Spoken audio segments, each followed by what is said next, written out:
Welcome back to Now. We are happening now on TTT Morning Show. Lisa with you. And we're going to be talking about nutrition packs. And I have with me my guest for this morning, Janelle Zakur, nutritionist. And while she's talking, we're going to show you a little video which gives a little insight into the 6 food groups. I'm jumping right in. Good morning, Janelle. Good morning, Thank Lisa. you so much for coming. Thanks for having me. I went online and I found this lovely video which will enhance what we're talking about, because I don't think we could show it alone because it is just music, right? But it gives so succinctly the 6 Caribbean food groups that our parents should be thinking about. You were telling me? Yes, it is actually something that is so unknown in Trinidad, especially because most people think that we follow, the American system or the Canadian system, but we do have something here in Trinidad that we use. In fact, it's used up the Caribbean as well. Yes.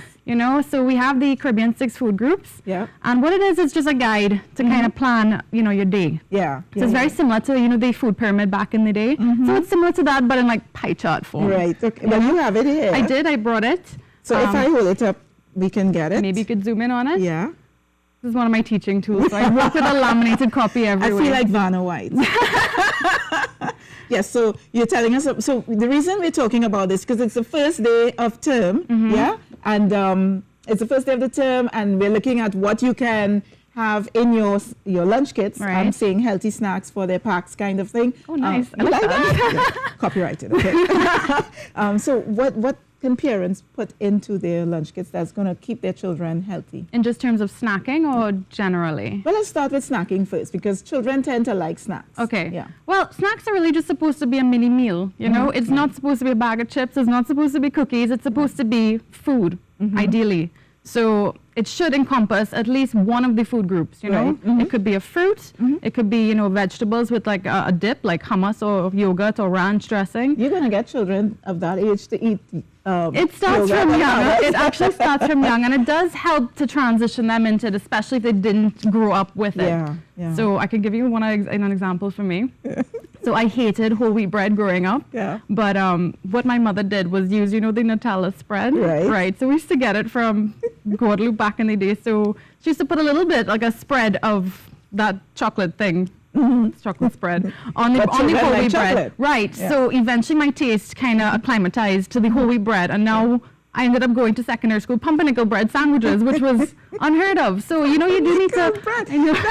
Listen to me. You just went from 0 to 100. Okay. I think I'm an exception in this case, but you have to transition kids, especially if they didn't grow up with that kind of background. Right. So if you start with white bread, you can't just throw them into the whole wheat bread. You have to kind of ease their taste buds into it. Right. So, you could, start with 1 slice of white, 1 slice of whole wheat, and kind of build them up into a whole wheat bread sandwich. Okay. So it kind of works that way. So we're working with more fruits and vegetables and healthy snacks. Ideally, yes. So we had National Nutrition Awareness Week earlier this year. Yeah. It's something that Tandy, the Association of Nutritionists and Dietitians, celebrates.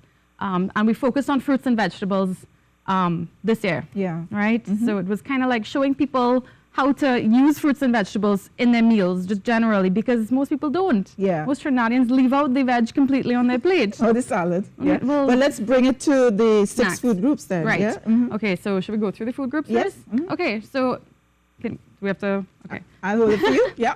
Right, so we have these staples: legumes, foods from animals, fruits, vegetables, and fats and oils. So before we jump into this, I think we should touch a little bit about the macronutrients first. Okay. Right, so we have macronutrients and micronutrients. Right. So the micronutrients is your vitamins and minerals. So you will get that from a variety of foods, right? So different foods would have different micronutrient contents. The macronutrients are what we have the most control over. Do you know what any of them are? No. No? You know what carbohydrates are? Oh, starch. Well, no, carbohydrates, proteins, and fats are the macronutrients. Okay. And we get those from the food groups. Right. Okay. Right? So in our staple group, the biggest one there, the biggest segment, this is where we get the bulk of our carbohydrates. And we also get a lot of fiber depending on the choices that we make. Right. right? So what are carbohydrates for?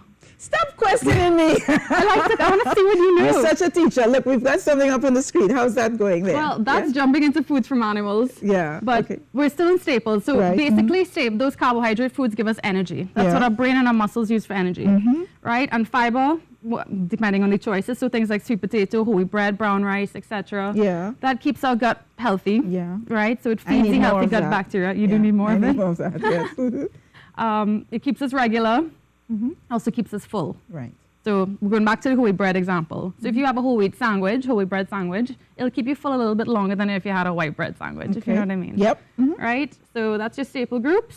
That contains things like your provisions, cornmeal, green fig. So you would recommend giving, so we're moving away from the snacks and talking about actually lunch now. Yeah. So you'd recommend giving the children? No, this counts as snacks too. So something like granola, like a little bit of homemade granola is a great snack. Oh, okay. You know? Yeah, makes sense. You could take sweet potato slice, you know, kids like chips. Yeah. Take a sweet potato, slice it thin and bake it. Janelle, that's so cool. Well, yeah, makes sense. Right? So even like you could use breakfast, so oats for breakfast. Plantain chips and that sort of things. But the thing is, the commercial ones tend to be deep fried. So you want the parents to make it for themselves? Ideally. Sort of bake it. So the concept is to get parents to get back to the kitchen, because if you start relying on convenience foods, you run into problems later on. Okay, let's talk about legumes now. Right. So your legume groups, that's your peas, your beans, and your nuts. Yeah.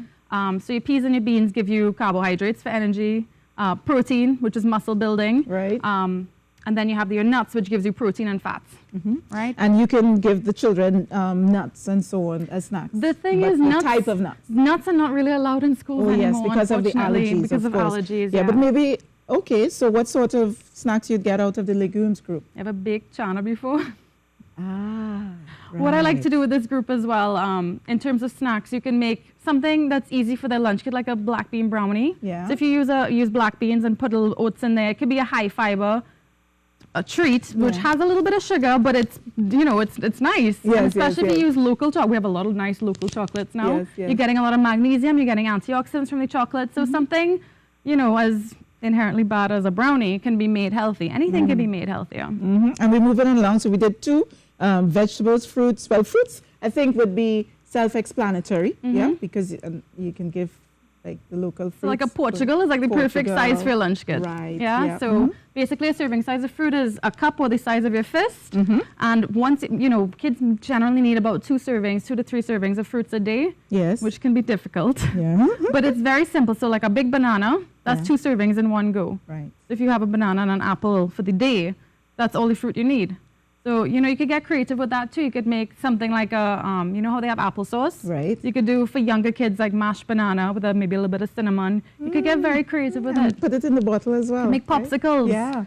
Okay, and foods from animals. Right. So this, you can see this pretty smaller. Yeah. It's our second smallest segment, which we don't really pay attention to in Trinidad especially. Yeah. We tend to load up our plate with meat. So we don't need... I know. And you just brought him to life with that one across there. We don't need a lot of animal protein in our diet. So the legume group is much bigger. Okay. Right? So a serving size of animal protein is 1 ounce. I'm sorry, 1 ounce? 1 ounce, Janelle. That's 1 serving. So most kids would need between 3 to 6 servings a day. Okay. Right? So about 3 servings is the size of your palm. That's all you really need, really. So that twice a day is generally all. And would you you need. have any fats and oils in there?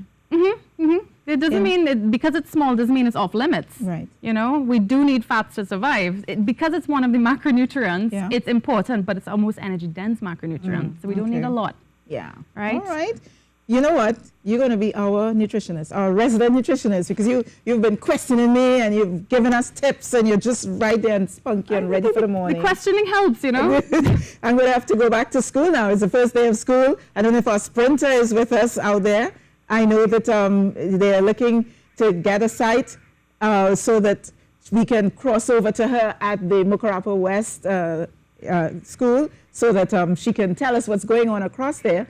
But in the meantime, we're going to take in a few messages. Janelle, thank you so much. And you're going to be back. I'll be back. You're definitely going to be back. And who knows, with Carrie's cooking, I don't know if we're going to be allowing, I'm promoting his cooking. I can't wait. I love food. Oh, look at this. These sizes, 1 ounce, they don't make sense to me. But I'm going to be fit. We're going to do it together. Yes, I'm going to get fit on this program with you. Maybe Carrie might train me. He says he's a fitness guy. I have Janelle Zakur with us once again, just to wrap up the healthy snacks in the packs as we came out of that school report. Right, so now we're jumping straight into the snacks. Yeah. Okay, so what are some good snack options that we could put in lunch kits? So we actually do have some perfect serving size fruit available locally. So even though Portugal's a seasonal, that is one. Apples are great, even though they're imported, they are perfect for lunch kits. So you could pair that with, even though peanut butter is not allowed, there are other butters that are available in the grocery. They may be a little bit expensive, so it could help to make it at home. So things like sunflower seed butters. You could use the string cheese, which is a serving size of cheese already. 1 ounce of cheese is a serving. So putting a string cheese or even the little baby bells, those are perfect serving sizes. For older kids, you could use things like airport popcorn and pretzels. If you want to get a little creative, we could jump into muffin making. Carrie? So when you're making muffins at home, instead of using things like oils and butters, you could use fruit as a base. Even pumpkin puree, you know, applesauce, bananas. Those are great bases for muffins. We could do smoothies as well for lunch kits and just use a little bottle. That's all they need. You could freeze it beforehand so it stays cold. You know, there's so many things we could do for lunch kits using the food groups, right?